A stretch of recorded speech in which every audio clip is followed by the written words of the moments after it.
In the brutal aftermath of the siege of Sandstone Pass, where two armies clashed for 7 days in a canyon that ran red with blood, there was a moment that defied all logic and understanding.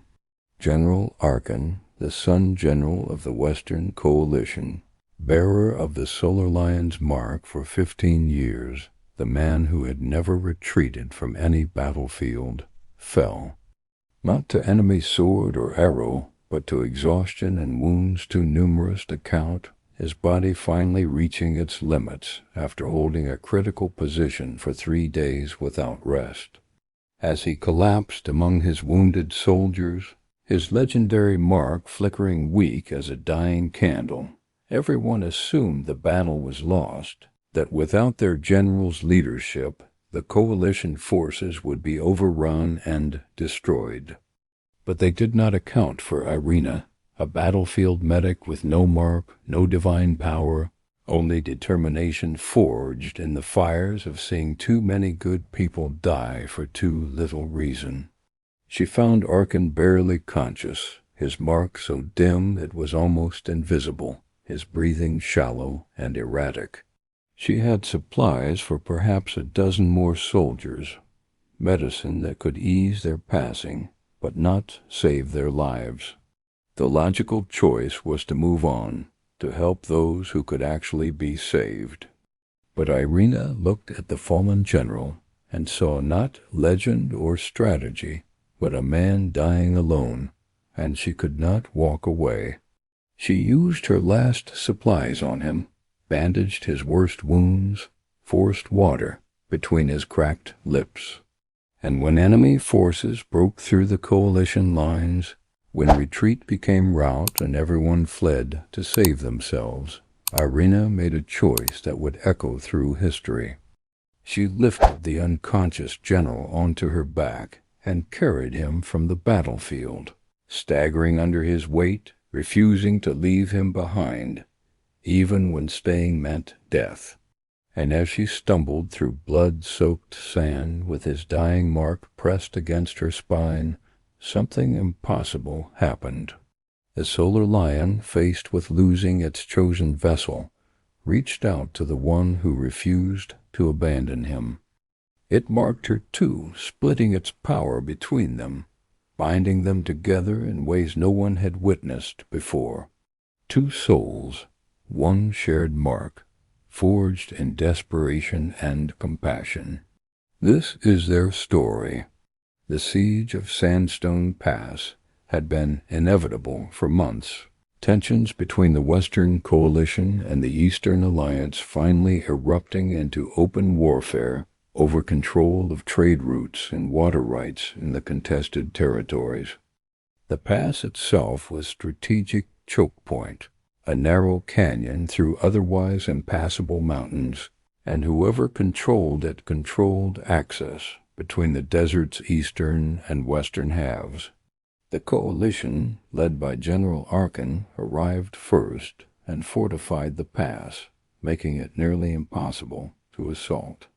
But the alliance brought overwhelming numbers, willing to accept tremendous casualties to break through. For 7 days they threw soldiers at the coalition defenses, and for 7 days Arken held them back through brilliant tactics and personal presence that inspired his troops to superhuman efforts. He fought at the front lines, his Solar Lion mark blazing, his strength seemingly inexhaustible, his courage infectious. Soldiers who would have broken and run instead stood firm because their general stood with them, sharing their danger, never asking them to face anything he would not face himself. But even marks have limits. Even divine power cannot overcome the simple physical facts of human endurance. By the 7th day, Arken had not slept more than a few hours in 3 days, had eaten perhaps 1 meal, had taken dozens of wounds that would have killed lesser men. His mark kept him functional, kept him fighting, but it was burning through his life force to do so. consuming him from within to maintain the strength his body no longer naturally possessed. Irina had been with the coalition forces as civilian contractor, a medic hired to supplement the military healers because casualties were expected to be high. She was 30 years old, unmarked, trained in traditional medicine through apprenticeship with her physician mother. She had worked battlefields before, had seen enough death and suffering to fill several lifetimes, had long since lost any romantic notions about glory or honor in warfare. War was waste, she believed, good people dying for decisions made by those who never faced the consequences of their choices. But people needed help. Soldiers deserved care regardless of which side they fought for, and her skills could ease suffering, even if they could not prevent the fighting. So she continued working battlefields, patching wounds and mixing medicines, saving those who could be saved and comforting those who could not. The siege had been particularly brutal, overwhelming her and the other medics with casualties that came in waves, broken bodies piling up faster than they could process. She worked until her hands shook from exhaustion, until blood soaked her clothing, until she could no longer distinguish one wounded soldier from another. By the 7th day, her supplies were nearly depleted. She had lost count of how many men she had treated, and she was running on determination alone because her body had given up on energy hours ago. When the coalition lines finally broke on the 7th evening, when enemy forces poured through gaps created by sheer numbers and relentless pressure, when retreat became necessary to avoid complete annihilation, Irina was in a field hospital hastily established behind the front lines, trying desperately to stabilize a dozen critical patients before evacuation became necessary. The retreat order came as organized withdrawal devolved into panicked rout, soldiers fleeing in all directions, abandoning positions and wounded comrades in their desperation to escape the enemy breakthrough. Irina heard officers shouting for everyone to fall back, heard the sounds of fighting getting closer, knew she had only minutes before enemy soldiers reached the hospital. She grabbed her medical bag, preparing to run with everyone else when she saw him. General Arken collapsed just outside the hospital tent, his armor dented and bloody, his legendary mark so dim it was barely visible. 2 soldiers were trying to lift him, to carry him with them, but they were wounded themselves and lacked the strength. As Irina watched, they set him down gently, whispered apologies, and fled. The general was being abandoned, left to die or be captured, and no one was stopping to help. Irina should have run too, should have saved herself, accepted that the general was beyond help, prioritized her own survival. But she found herself kneeling beside him, checking for pulse, finding it weak and irregular, but present. He was alive, barely alive, but alive. And she had supplies for perhaps one more patient, medicine that could stabilize him enough to survive transport if anyone was willing to transport him. She used those supplies, working with the quick efficiency of long practice, bandaging his worst wounds, forcing a stimulant between his lips to bring him back to consciousness, enough that he might be able to walk with support. But he did not wake. His eyes remained closed, his body unresponsive except for that faint pulse that proved life still clung stubbornly, despite everything arguing for death. She could not carry a fully armored man. She was strong from years of hard work, but not strong enough for that. So she removed his armor piece by piece, stripping away the metal that had protected him, leaving only the padded underlayer. Even without armor he was heavy, probably twice her weight, all muscle and bone, and the density of a man who had fought for 15 years. Lifting him should have been impossible. But Irina had spent her life doing impossible things, and she was not about to stop now.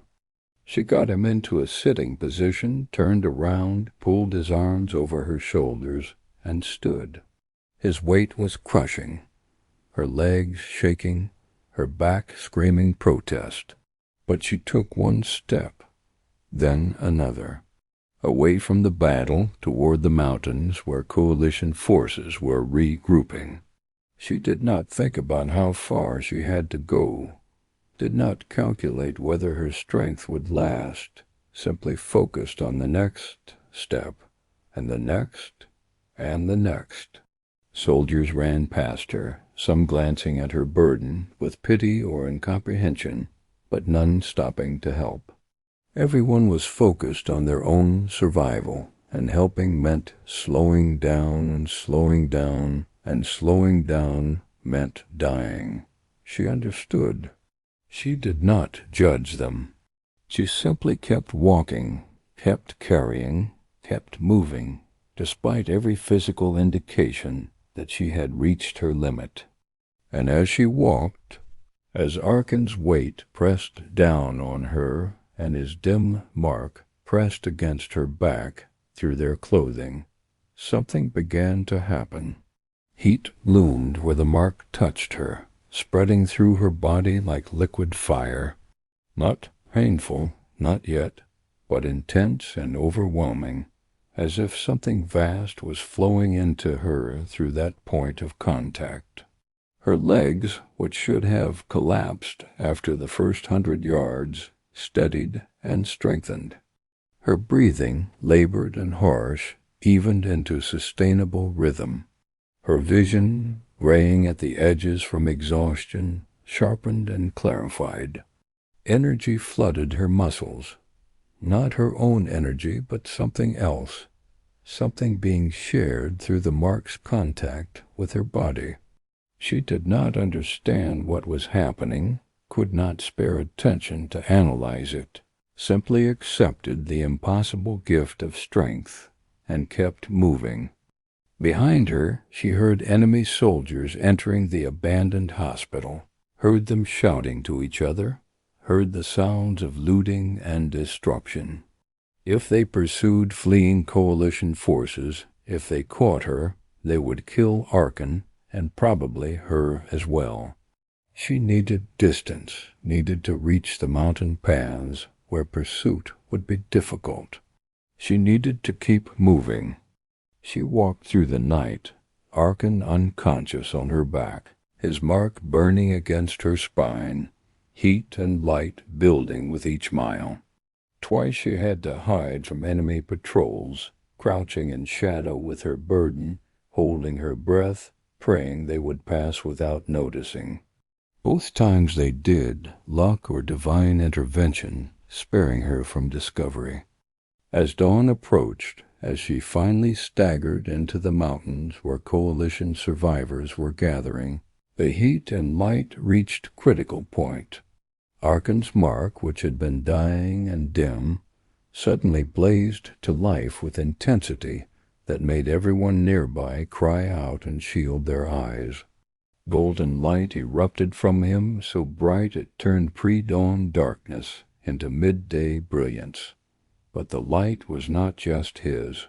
It was hers, too. Irina felt the mark spreading, flowing from where it touched her back, spreading across her shoulders and down her arms in patterns that mirrored Arken's original mark, but were distinctly her own. She collapsed, no longer able to stand, Arken's weight finally too much, and both of them lay in the sand as the mark completed its transformation, as the solar lion split its power between two vessels, as the impossible became undeniable reality. Coalition soldiers gathered around them, staring at the unconscious general and the medic who had carried him, both now bearing marks that glowed in perfect synchronization. obviously connected, obviously bonded in ways no one had seen before. When Irina finally lost consciousness, overwhelmed by transformation and exhaustion, her last thought was that she had saved him. Whatever else happened, whatever this mark meant, she had saved the general's life. That had to count for something. She woke in a tent, lying on a cot, her body aching in ways that suggested she had been unconscious for significant time.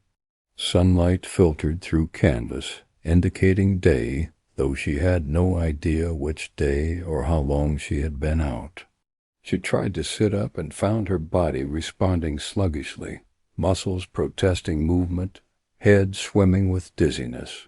But she was alive. She had survived. The general, where was the general? She looked around frantically, needing to know if her desperate carry had achieved anything, or if he had died anyway, rendering her efforts meaningless. A voice spoke from the tent's entrance, male and commanding, but weakened by evident exhaustion. "I am here, still alive, thanks to you." She turned to see Arken sitting in a chair near the entrance, looking haggard and pale, but conscious and breathing. His mark was visible on his chest, glowing softly through his thin shirt, and as she looked at it, she became aware of her own mark, warmth spreading across her back and shoulders, presence that had not been there before this all began. "What happened?" she asked, her voice rough. "Why do I have a mark? Why does it feel connected to yours?" Arken's expression was complex, mixing gratitude with confusion and something that might have been concern. The Coalition's remaining command structure is trying to determine that.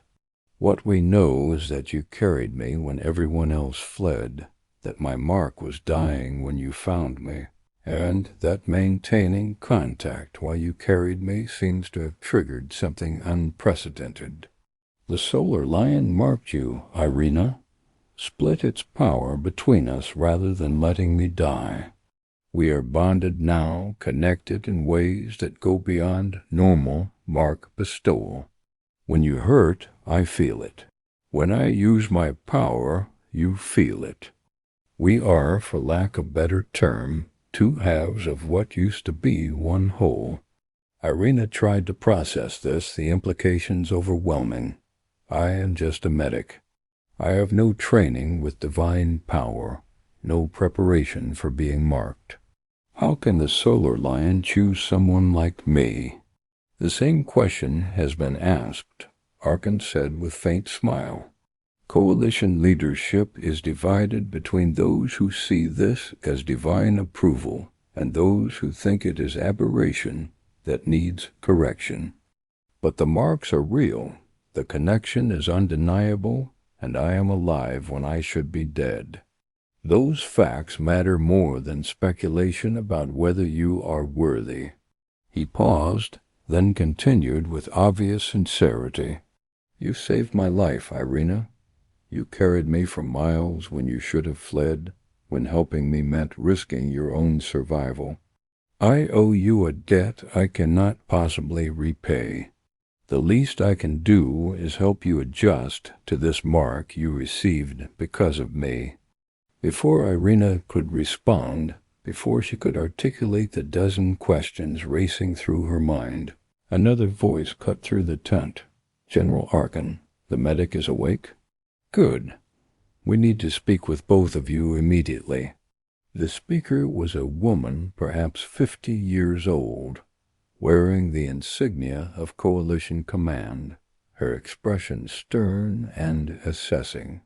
She entered without invitation, 2 other officers following, and her gaze fixed on Irina with undisguised skepticism. I am Commander Severin. She introduced herself.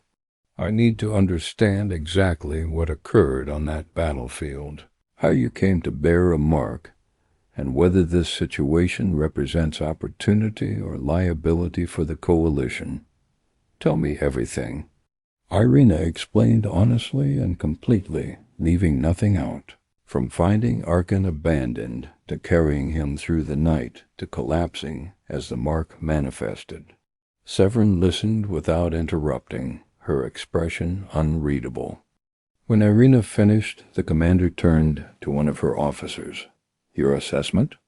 The officer, a thin man with spectacles and scholarly bearing, consulted notes he had been taking.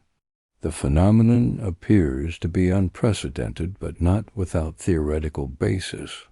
Ancient texts mention marks occasionally splitting when the primary bearer faces imminent death, and someone demonstrates extraordinary commitment to their survival. It is classified as resonant bonding, though no confirmed case has been documented in living memory.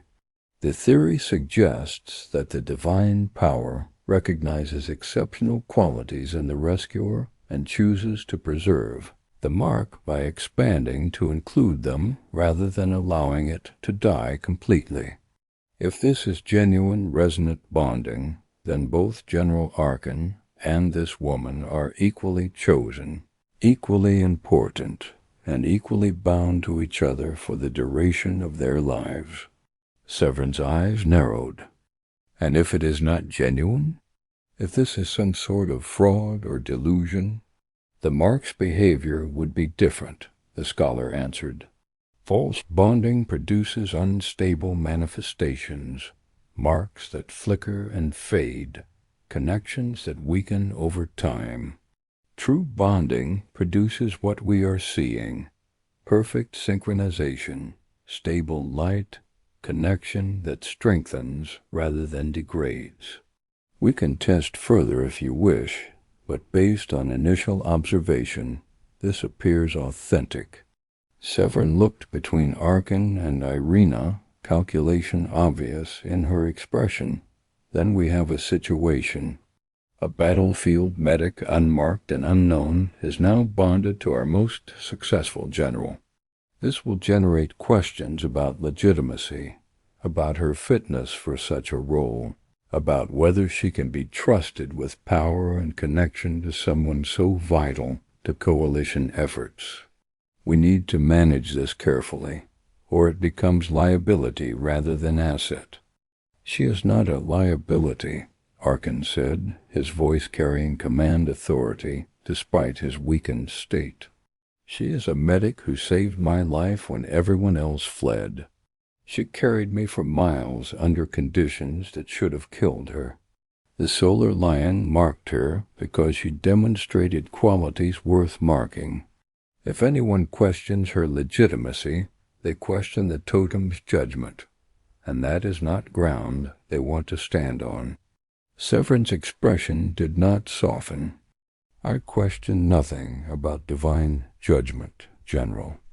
I question whether a civilian medic with no combat training, no political experience, and no preparation for public scrutiny can handle being bonded to you without creating problems we cannot afford during wartime. You are a public figure, symbol of coalition strength and resilience. What happens to you affects morale, affects recruitment, affects how enemies perceive us. Adding an unknown element to that equation is dangerous." "Then we make her a known element," Arken said firmly. "We train her, educate her, integrate her into coalition structure in ways that utilize her skills while acknowledging her new status. She is bonded to me whether anyone likes it or not. We can treat that as problem to be managed or opportunity to be developed." "I advocate for the latter." The two locked eyes, battle of wills playing out silently until Severin finally nodded. "Very well. The woman will undergo evaluation and training. If she proves capable, she will be integrated appropriately. If she proves unsuitable, we will find alternative arrangements that maintain the bond while minimizing risk. That is my final word." The commander left, her officers following, and Irina sat frozen, processing what had just occurred. She had gone from invisible medic to subject of high-level political maneuvering in the space of days, her life transformed by a choice made in desperate moment without considering long-term consequences. Arken moved to sit beside her, his presence oddly comforting despite everything. "I know this is overwhelming. I know you did not ask for this mark or this connection. But we are bonded now, Irina. Whatever comes, we face it together. I will not let them treat you as liability or problem to be solved. You are a person who saved my life, and I will spend whatever time remains honoring that debt." She looked at him, seeing not the legendary general, but simply a man, exhausted and injured, trying to do right by someone who had helped him. "Thank you," she said quietly, "for defending me, for seeing me as person rather than complication. I do not know how to be marked, Arken. I do not know what is expected or how to meet those expectations, but I will learn if you teach me." He smiled, the expression genuine despite the strain evident in his features. "Then we teach each other, because this bonding is new to me too. I have worn the Solar Lion's mark for 15 years, but I have never shared it with anyone. We figure this out together, one step at a time." The following months were intense education and adjustment for both of them. Irina learned to sense and control her mark, to understand the power flowing through her, to coordinate with Arken, whose mark was complementary to hers. The process was neither quick nor easy. The mark's power felt foreign, like wearing clothing several sizes too large, overwhelming her senses and requiring constant conscious effort to manage. Her first attempts to channel it resulted in burns on her hands, exhaustion so profound she slept for 16 hours straight, and headaches that felt like her skull was splitting open. Arken worked with her patiently, sharing techniques he had developed over 15 years, adjusting them for her different relationship to the power. "You are trying to control it like I do," he observed during one particularly frustrating session. "But our connections are different. My mark is original, primary, direct line to the Solar Lion. Yours is secondary, derived through our bond, filtered through me before reaching you. You need to work with that rather than fighting it. Stop trying to command the power directly and instead channel it through our connection. Think of it as working with me rather than working alone." She tried his suggestion, and suddenly everything clicked. The power that had felt wild and unmanageable became accessible when she approached it as collaboration rather than solo effort. She could draw on Arken's experience through the bond, could borrow his control while developing her own, could amplify what he did rather than trying to replicate it independently. Their marks synchronized, pulsing in rhythm, and power flowed between them smoothly for the first time. "That is it," Arken said with satisfaction. "That is how resonant bonding should work. Not two separate people with separate powers, but one unified system where each part enhances the other. Keep practicing that way." She also learned to navigate the political and social complexities of being bonded to a general, dealing with people who resented her sudden elevation, with those who questioned her worthiness, with the constant scrutiny that came from being connected to someone important. Military officers who had ignored her as civilian medic now solicited her opinions because Arken valued them, creating resentment among those who had worked years for recognition she received instantly. Coalition nobility, who would never have acknowledged her existence, now invited her to social functions where they subtly tested whether She knew proper protocols, looking for mistakes they could gossip about. Common soldiers who had appreciated her medical work now treated her differently, unsure whether to relate to her as comrade or as someone with power over them through her connection to the general. Every interaction was minefield of unspoken expectations and potential mistakes. Irina struggled constantly with imposter syndrome, feeling like fraud playing at importance, certain that eventually everyone would realize she did not belong in this elevated position. But Arken was true to his word, supporting her, teaching her, defending her when defense was necessary while also pushing her to develop her own strength and voice. When officers dismissed her contributions in strategy sessions, he made point of implementing her suggestions and crediting her when they worked. When nobility mocked her lack of refined manners, he publicly stated he valued honesty over artificial politeness, substance over style. When soldiers seemed uncertain how to interact with her, he made clear she remained approachable and committed to their welfare despite her changed status. His consistent support gave her foundation to build confidence gradually. They spent hours together daily, maintaining the contact the bond required but also genuinely enjoying each other's company. Arken proved to have unexpected depth beyond his military persona. He read extensively, everything from military history to philosophy to poetry, and he valued intellectual discourse in ways that surprised Irina, who had assumed generals thought only about tactics and warfare. He had dry sense of humor that emerged when he was relaxed, making observations about coalition politics and social dynamics that made her laugh, despite the situations often being frustrating. He was also remarkably humble for someone with his reputation and accomplishments, always willing to acknowledge when he was wrong, to learn from mistakes, to give credit to others rather than claiming all success for himself. Irina's blunt honesty and lack of military conditioning gave her perspective Arken valued enormously. She challenged assumptions he had held for years, questioned strategies that seemed brilliant from tactical perspective but ignored human costs, reminded him that soldiers and civilians were people with lives and loves rather than simply resources to be managed.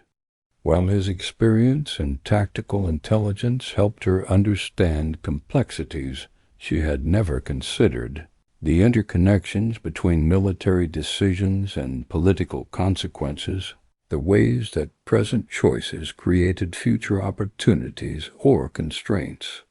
They became friends first, partners second, and eventually something more as months of proximity and shared vulnerability created connection that transcended the bond itself.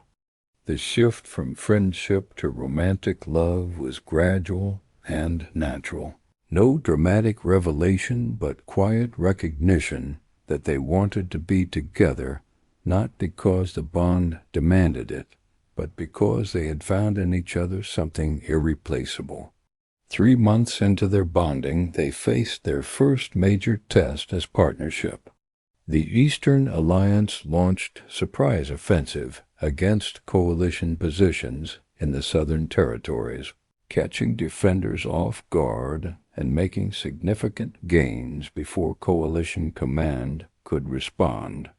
Arken was ordered to take combined force south and push the alliance back, re-establish defensive lines, demonstrate that the coalition remained strong despite the war's extended duration.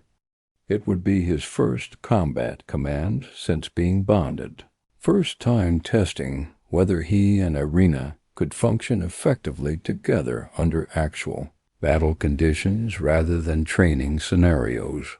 The journey south took 2 weeks, moving quickly with light forces that could march fast, rather than heavy army that would be slow but more powerful.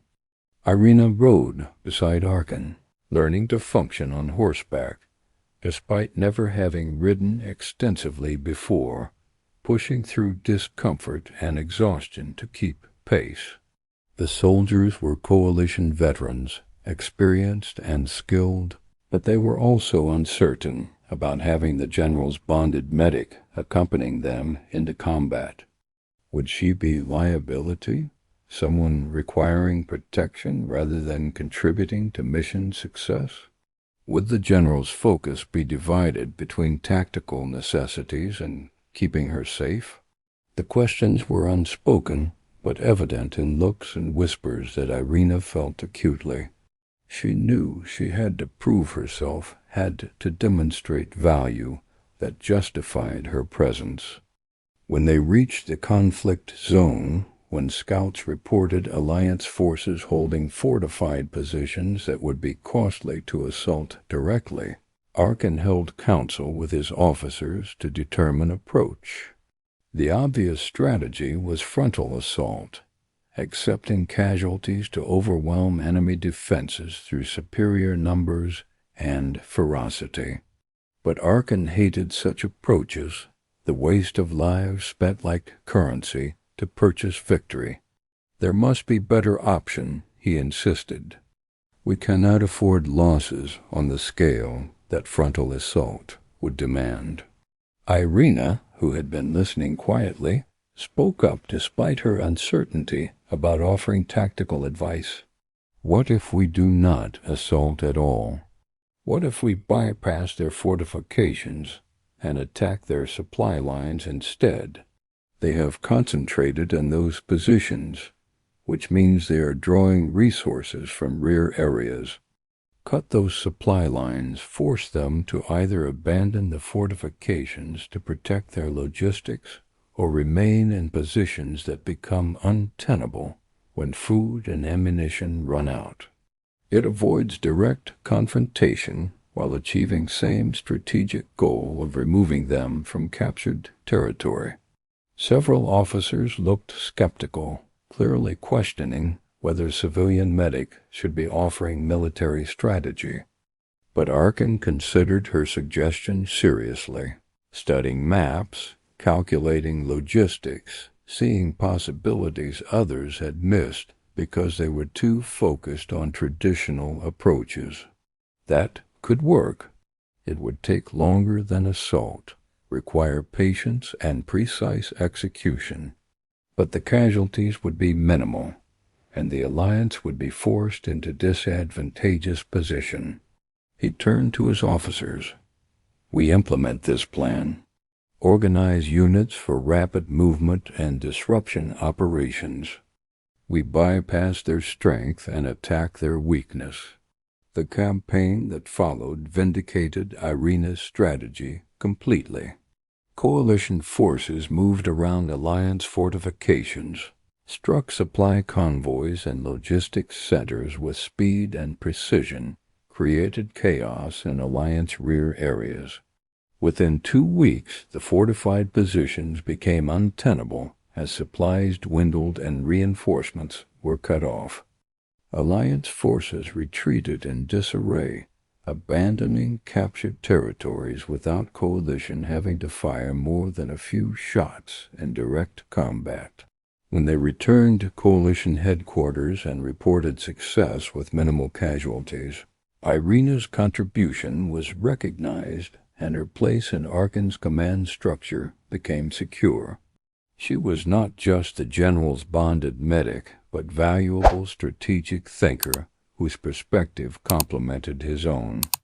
One evening, about 6 months after the bonding, they sat together reviewing battle plans for the coalition's next campaign. The war with the Eastern Alliance continued, positions shifting constantly, neither side gaining decisive advantage. Arken needed to return to active command after a period of recovery and integration, and the question was whether Irina accompanied him to front lines or remained safely behind. coalition defensive lines where her medical skills could still be utilized, but without the risk of combat. She had been avoiding the question, uncomfortable with either choice, torn between wanting to support Arken and fearing her own limitations in battle conditions. But the decision could not be postponed forever, and she finally forced herself to confront it.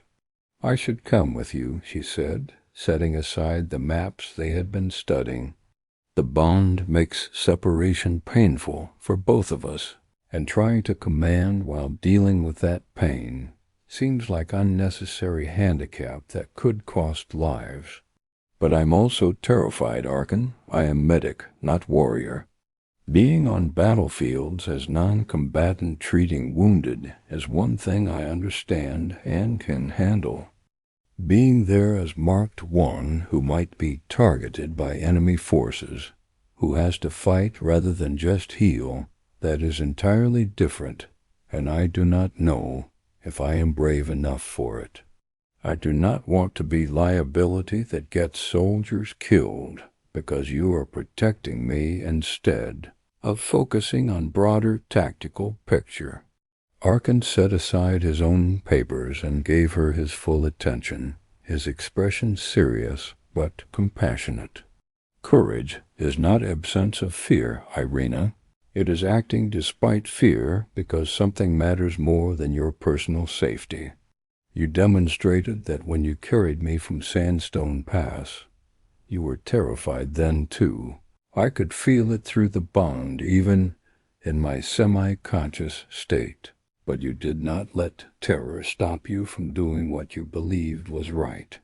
That same courage will serve you on future battlefields. You will be afraid, and that is acceptable and normal.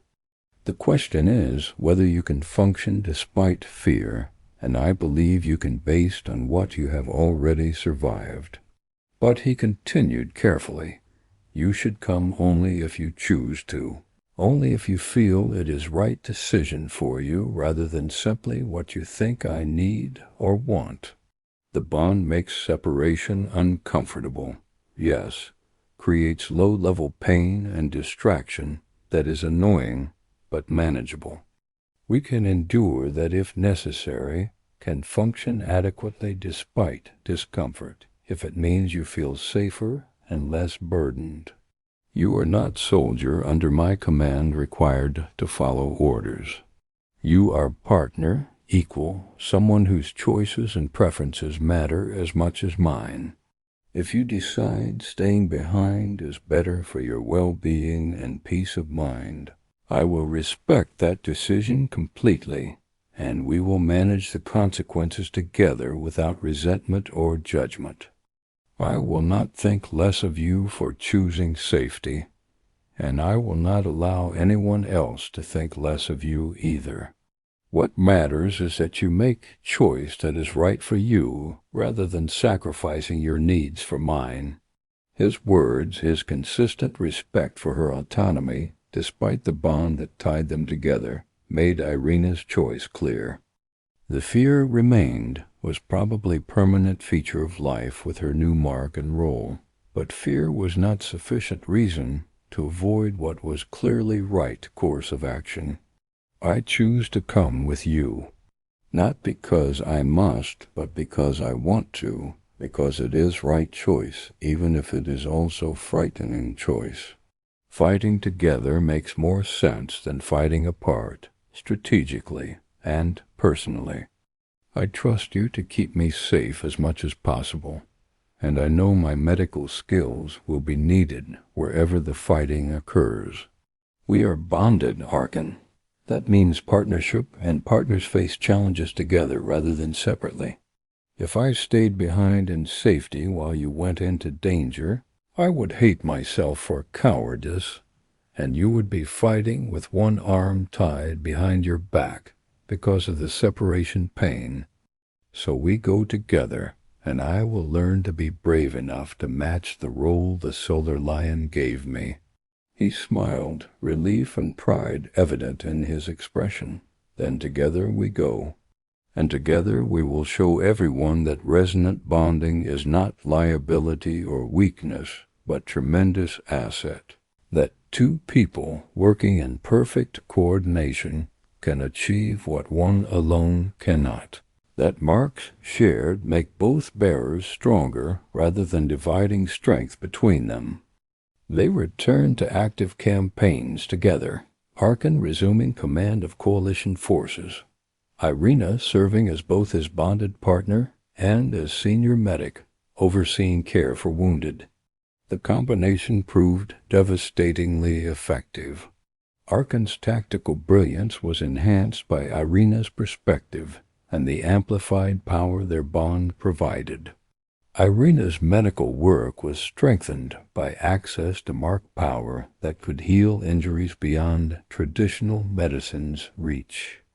They became legendary together, the Sun General and his bonded medic, proving that resonant bonding made both parties more capable, rather than creating dependency or weakness. Soldiers who had initially questioned Irina's presence came to value her enormously, seeing how she saved lives that would have been lost, how she contributed to victories that would have been defeats without her presence. Over the following 2 years, the coalition gradually turned the tide of the war through combination of Arken's leadership and the hope his successful bonding represented. If the Solar Lion could choose a common medic and elevate her to equal partnership with the general, then maybe divine favor was not reserved for the already powerful. Maybe anyone could be chosen if they demonstrated the right qualities. That message resonated throughout coalition territories, inspiring common soldiers and civilians, creating sense of possibility that had been absent before. Eventually, the Eastern Alliance sued for peace, recognizing they could not overcome the coalition's growing strength and unity. The war ended not with dramatic final battle, but with negotiated settlement that addressed underlying grievances while allowing both sides to claim partial victory. Arken was celebrated as architect of triumph, but he insisted Irina share that recognition, making clear that success had been partnership rather than individual achievement. When peace was formalized, when Arken's military service was no longer immediately necessary, he and Irina discussed their future privately. They had been bonded for 3 years, had worked together, fought together, saved each other's lives repeatedly. They had also fallen deeply in love, though neither had voiced it explicitly, both uncertain whether feelings born from bond obligation could be trusted as genuine. Finally, Irina broke the silence they had maintained too long. "I love you. Not because the bond demands it, not because you saved my career or my life, but because you are you. Because you make me laugh and think and feel valued. Because you respect my choices while offering guidance. Because being with you makes me better than I am alone. I needed you to know, even if you do not feel the same way." Arken pulled her into his arms, his own emotions finally breaking through the control he had maintained. "I have loved you since the moment you set me down in those mountains, when you collapsed from exhaustion after carrying me for miles. I have loved you through every challenge, every triumph, every moment of facing this strange bond we share. I love you, Irina, completely and without reservation, and I want to build a life with you that goes beyond military service and bond obligation. Will you marry me? Not because the bond says we should be together, but because we choose to be together." She answered by kissing him, by putting everything she felt into that connection, and when they finally separated, both were smiling through tears. Yes, yes to you, to us, to choosing what fate forced upon us. to making divine mandate into personal commitment. They married 3 months later in ceremony attended by thousands, coalition soldiers and civilians celebrating not just a wedding, but a symbol of what their society could become, proof that worth was measured by actions rather than birth, that divine selection operated on merit rather than status. When they spoke their vows, when they promised partnership and love, their marks blazed in perfect synchronization, light so bright and warm, it felt like the sun itself approved. The years that followed brought both challenges and joys.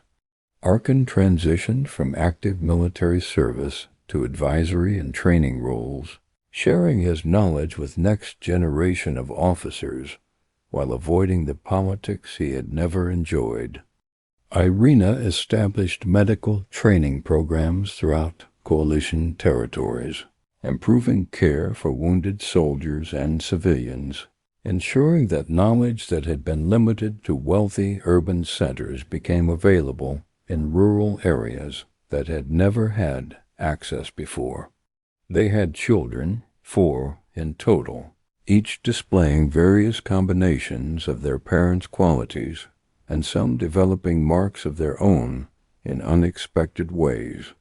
Together they built life focused on service and family, on using their influence and resources to make society better rather than simply enjoying the status and privileges their marks granted. 30 years after Irina first carried Arken from that battlefield, they stood together at a memorial dedicated to those who had died during the siege of Sandstone Pass. The memorial itself was impressive, carved from the same red sandstone as the pass where the battle had occurred, with names of every soldier who fell inscribed in careful script that would last centuries. The war that had defined so much of their early relationship was distant memory now, new generation having grown up in the peace that followed, but the lessons remained relevant and the sacrifices worth remembering. Arken spoke at the dedication ceremony, his voice still strong despite his advancing age, his mark still glowing on his chest, though perhaps slightly dimmer than it had been in his prime. We gather to honor those who fell so that we could live, those who gave everything in service of ideals larger than themselves, soldiers who believed in something worth defending, who fought for the possibility that tomorrow could be better than today. But I want to add something to traditional remembrances, something that might seem unusual. I want to honor not just those who fought and died, but those who refused to abandon the fallen, who carried wounded from battlefields when fleeing would have been easier and safer, who chose compassion over expedience even when compassion meant tremendous personal cost. Without them, without people like Irina, who saved me when everyone else fled and had every justification to do so, this memorial would need many more names, including my own. I would be carved into this stone rather than standing before it speaking these words. He turned to Irina, who stood beside him as she had stood for 3 decades, her own mark visible on her back and shoulders, glowing in harmony with his.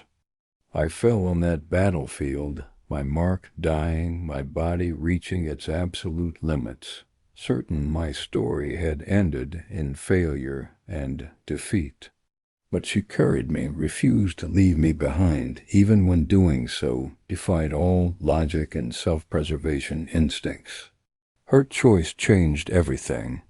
The solar lion marked us both because it recognized what I was too focused on survival to see in that moment. That true strength is not refusing to fall, because eventually everyone falls. True strength is refusing to let others fall alone, refusing to abandon those who need help, choosing to carry them even when the weight is crushing. That divine power is not about individual glory or personal achievement, but about connection and mutual support, about recognizing that we are all stronger together than we ever could be separated. Irina and I have been bonded for 30 years, sharing power and life and love, building something together that neither could have built alone. That bond taught us what matters most is not what we achieve individually, but what we create collectively. Not personal advancement, but collective well-being and mutual support. As we honor the fallen today, let us also honor those who carry the wounded, those who refuse to abandon others to fate or circumstance, those who demonstrate that compassion is not weakness, but the highest form of strength available to us. Irina added her own words, addressing the crowd that included many young people who had grown up after the war ended, who knew conflict only from history lessons and memorial ceremonies. When I found General Arken on that battlefield, I was terrified and exhausted, wanting only to survive and escape the horrors surrounding me. Carrying him meant risking everything, accepting burden that logic said I should refuse, choosing his life over my own safety. But I could not leave him there to die alone, and not because he was important general or marked warrior. I would have made the same choice for any soldier, any person, because something in me refuses to accept the idea that some people matter while others are disposable, that power and status determine whose life is worth saving. So I carried him despite impossible weight, despite enemies nearby, despite every rational calculation, arguing I should flee and save myself. And the Solar Lion saw that choice, saw the values it represented, and marked me for them. That mark did not make me worthy of divine selection. My choice to carry him made me worthy, and the mark simply acknowledged what was already true about who I was and what I valued. Each of you gathered here has the same capacity within you to make choices that matter, to demonstrate the qualities that divine powers recognize and reward. You do not need to wait for a mark or a crisis or a grand moment to prove yourselves. You just need to refuse to abandon others when they fall, to choose compassion when cruelty or indifference would be easier, to carry those who cannot carry themselves rather than stepping over them in pursuit of your own goals and safety. Those choices, those small daily decisions to help rather than ignore, to support rather than judge, to see others' humanity rather than dismissing them as obstacles or irrelevant. Those are what define whether we are worthy of the marks we bear or the lives we live.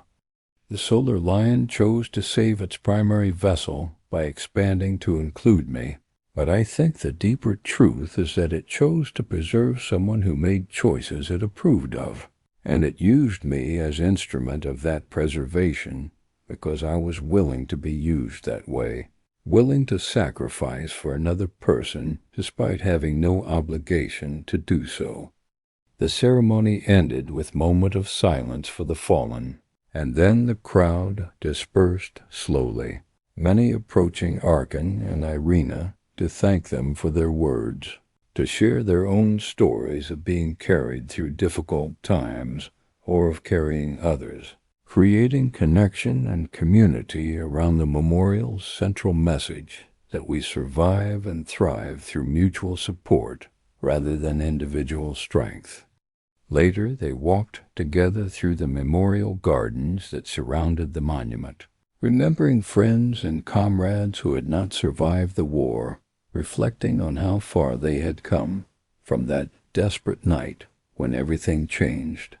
The gardens were beautifully maintained, carefully designed to provide spaces for quiet contemplation, and Arken and Irina often came here when visiting the capital, finding peace in remembering even when remembering brought pain. "Do you ever regret it?" Arken asked, breaking comfortable silence that had settled between them. "Carrying me that night, accepting the mark and everything it brought, binding your life to mine when you could have remained free and independent? If you could go back and make different choice, knowing everything that followed, would you leave me on that battlefield and save yourself?" Irina considered the question seriously, giving it the weight it deserved rather than offering quick reassurance.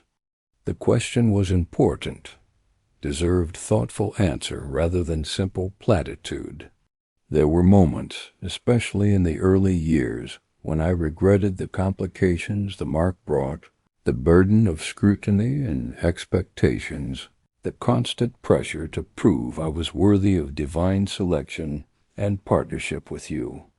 There were times when I resented losing the simple, anonymous life I had as unmarked medic, when I wished I could return to obscurity where my mistakes and failures would not be public knowledge dissected and judged.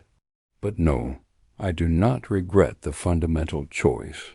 Carrying you was right decision then based on my values and who I wanted to be, and it would be right decision now knowing everything that followed. The mark complicated my life tremendously but also enriched it beyond measure. I became more than I ever could have been alone, helped more people, made larger difference in the world, experienced love and partnership I would never have found otherwise. And most importantly, I remained true to myself, to the person I was before the mark and the person I became after. I did not compromise my values for power or status. I used the opportunities the mark provided to pursue the same goals I had always pursued, just with greater resources and influence. So no, I do not regret it. I would choose the same path again, even knowing how difficult it would sometimes be.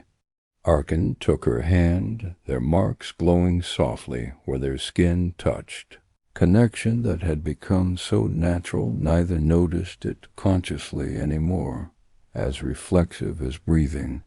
And I would fall again if it meant you would carry me, if it meant we would be bonded and build this life together. The solar line chose wisely when it expanded to include you, chose someone who would make me better rather than simply serving me, someone who would challenge and support me in equal measure, someone whose partnership has been greatest gift of my entire life beyond the mark itself. We were chosen together, Irina, not separately, and then connected, but chosen as pair, as two halves that needed each other to become complete whole. That is our legacy beyond anything we accomplished militarily or medically. We proved that marks can be shared, that divine selection recognizes worth in unexpected places, that together we are infinitely stronger than either of us could ever be alone. They stood together in the garden as sunset, painting the sky in shades of gold and crimson that reminded them both of the Sandstone Pass and the blood spilled there and the new dawn that had followed that terrible siege. And they felt the solar lion's approval, washing over them like warm sunlight, divine confirmation that their bond had been exactly what it seemed from the beginning, sacred, essential, meant to be despite all the pain and difficulty that came with it. The mark that had split between them 30 years ago glowed bright and steady, testament to enduring partnership, to love that had grown from bond obligation into genuine affection freely chosen, to two lives intertwined so completely that separating them would be like tearing single cloth into pieces that could never be whole again. He turned to Irina, who stood beside him as she had stood for 3 decades. I fell on that battlefield, certain my story had ended. But she carried me, refused to leave me behind, and her choice changed everything. The solar lion marked us both because it recognized what I was too focused on survival to see, that true strength is not refusing to fall, but refusing to let others fall alone. That divine power is not about individual glory, but about connection and mutual support. Irina and I have been bonded for 30 years, sharing power and life and love. That bond taught us what matters most is not what we achieve alone, but what we build together, not personal advancement, but collective well-being. As we honor the fallen today, let us also honor those who carry the wounded, those who refuse to abandon others, those who demonstrate that compassion is not weakness, but the highest form of strength. Irina added her own words, addressing the crowd that included many young people who had grown up after the war ended. When I found General Arken on that battlefield, I was terrified and exhausted, wanting only to survive. Carrying him meant risking everything, accepting burden that logic said I should refuse, but I could not leave him. Something in me refused to accept that powerful people matter while ordinary people are disposable. So I carried him, and the solar lion saw that choice and marked me, elevating me from common medic to bonded partner. That mark did not make me worthy. My choice to carry him made me worthy, and the mark simply acknowledged what was already true. Each of you has the same capacity to make choices that matter, to demonstrate the qualities that divine powers value. You do not need to wait for a mark or a grand moment. You just need to refuse to abandon others, to choose compassion when cruelty is easier, to carry those who have fallen rather than stepping over them in pursuit of your own goals. The ceremony ended, and they walked together through the memorial gardens, remembering friends and comrades who had not survived, reflecting on how far they had come from that desperate night when everything changed. Do you ever regret it? Arken asked, carrying me, accepting the mark, binding your life to mine. If you could go back and make different choice, would you? Irina considered the question seriously, giving it the weight it deserved. There were moments, especially early on, when I regretted the burden and the scrutiny and the constant pressure to prove I was worthy of the mark. But no, I do not regret the fundamental choice. Carrying you was right decision then, and would be right decision now.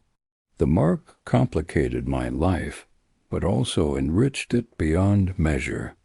I became more than I ever could have been alone, helped more people, made larger difference. And I found love and partnership that makes every challenge worthwhile. So no, I do not regret it. I would choose the same path again. Arken took her hand, their marks glowing softly where their skin touched, connection that had become so natural neither noticed it consciously anymore. And I would fall again if it meant you would carry me, if it meant we would be bonded and build this life together. We were chosen together, Irina, two halves becoming one whole. That is our legacy. Not military victories or medical advances, but proof that divine power sees worth in compassion, that marks can be shared, that together we are infinitely stronger than either of us alone. They stood together in the garden as sunset, painting the sky gold and crimson, and felt the solar lion's approval washing over them, divine confirmation that their bond had been exactly what it seemed from the beginning, sacred, essential, meant to be. If this story touched you, if you felt the weight of carrying someone through darkness, if you recognized that refusing to abandon others is its own form of divine calling, share your thoughts in the comments. Have you ever carried someone when logic said to flee? Have you ever been carried when you thought you were beyond help? Your stories matter, your choices echo, and sometimes the mark we receive is simply acknowledgement of worth we demonstrated before anyone was watching. Subscribe to Solaris Legends to witness more tales of those who refuse to abandon the fallen, who demonstrate that compassion is strength, who prove that we are all stronger together than apart. Until next time, may you have courage to carry those who fall. May you find those who carry you when you need them. May you build partnerships that make both of you better than either could be alone. This is Solaris Legends, where marks acknowledge worth, where bonds transform lives, where choosing compassion changes everything.